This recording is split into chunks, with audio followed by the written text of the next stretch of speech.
Hi అండి, అందరికీ నమస్తే. Welcome back to our channel Dishita talks. ఈరోజు మన వీడియోలో వినాయక చవితికి వినాయకుడికి ఎంతో ప్రీతికరమైన బెల్లం కుడుములు, ఉండ్రాళ్ళు చాలా సింపుల్గా టేస్టీగా ఎలా చేయాలో చూద్దాము. ఈ మెథడ్లో వంట రాని వాళ్ళైనా సరే ఈజీగా చేసేసుకోవచ్చు. ముందుగా పచ్చెనగపప్పుని కొంచెము వాటర్లో నానబెట్టుకుందాము అండి. ఇలా పచ్చెనగపప్పు వేయడం వల్ల కుడుములు ఉండ్రాలు టేస్ట్ చాలా బాగా వస్తాయి. ఇవి మరీ మెత్తగా నానవలసిన పని లేదు. ఇలా పొలుకుగా బద్దగా అయిపోతే సరిపోతుంది. స్టవ్ ఆన్ చేసి ప్యాన్ పెట్టుకొని 1.5 కప్పు వరకు వాటరు, కొంచెం సాల్ట్, 1 స్పూను నెయ్యి వేసుకొని నీళ్ళు మరుగుతూ ఉన్నప్పుడు పచ్చెనగపప్పు, 1/2 కప్పు బెల్లం వేస్తున్నాను. 1 కప్పు పిండికి 1/2 కప్పు బెల్లం కరెక్ట్గా సరిపోతుంది. మీకు ఇంకా స్వీట్ ఎక్కువ కావాలంటే కొంచెం పెంచుకోండి. 4 టేబుల్ స్పూన్స్ వరకు గ్రైండ్ చేసిన పచ్చి కొబ్బరి వేయండి. అలానే బెల్లం మొత్తం కరిగిపోయిన తర్వాత దీంట్లో 1 కప్పు వరకు బియ్యం పిండిని అయితే వేసేసుకొని బెల్లం నీళ్ళలో పిండి మొత్తం కలిసేలాగా ఎక్కడ ఉండలు లేకుండా ఇలా కలుపుకుందాము అండి. వేడిగా ఉన్నప్పుడు గరిటతో కలిపేసుకోండి. చెయ్యి పట్టుకునే అంత వేడి ఉన్నప్పుడు దీంట్లో 1 స్పూన్ వరకు నెయ్యి వేసేసుకొని పిండిని కలుపుదాము. నెయ్యి వేయడం వల్ల ఇవి చాలా సాఫ్ట్గా టేస్ట్ చాలా బాగా వస్తాయి అండి. పిండి అయితే చూడండి, ఈ కన్సిస్టెన్సీ వచ్చేంత వరకు కలుపుకోండి. ఇలా అయితే సాఫ్ట్గా పర్ఫెక్ట్గా వస్తాయి.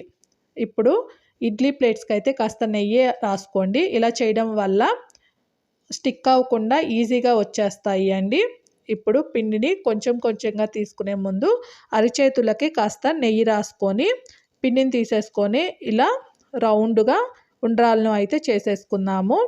ముందుగా ఉండ్రాళ్ళని ఇలా చేసేసుకుందాము అండి. దీంట్లో వేసే పచ్చి కొబ్బరి మాత్రం ఎక్కడ కొబ్బరికాయ కొట్టనేది తీసుకోండి. లేదా మీ దగ్గర కొబ్బరి లేకుంటే స్కిప్ చేసి కూడాను చేసుకోవచ్చు. టేస్ట్ ఏమాత్రం డిఫరెన్స్ ఉండదు.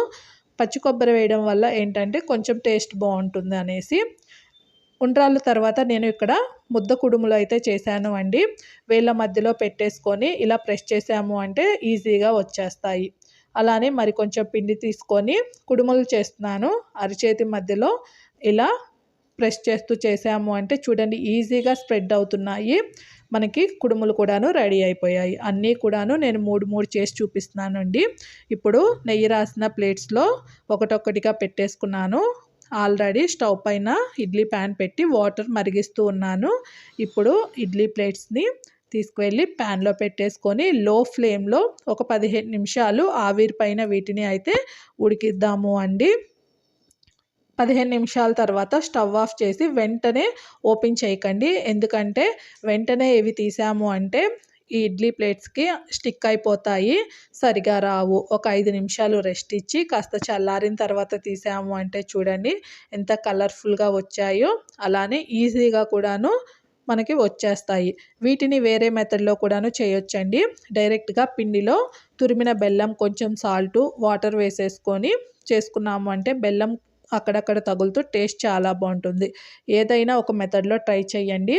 నేను చేసిన మెజర్మెంట్స్తో చేశారు అంటే సాఫ్ట్గా టేస్టీగా మన బెల్లం కుడుములు ఉండ్రాలు రెడీ అయిపోయాయి.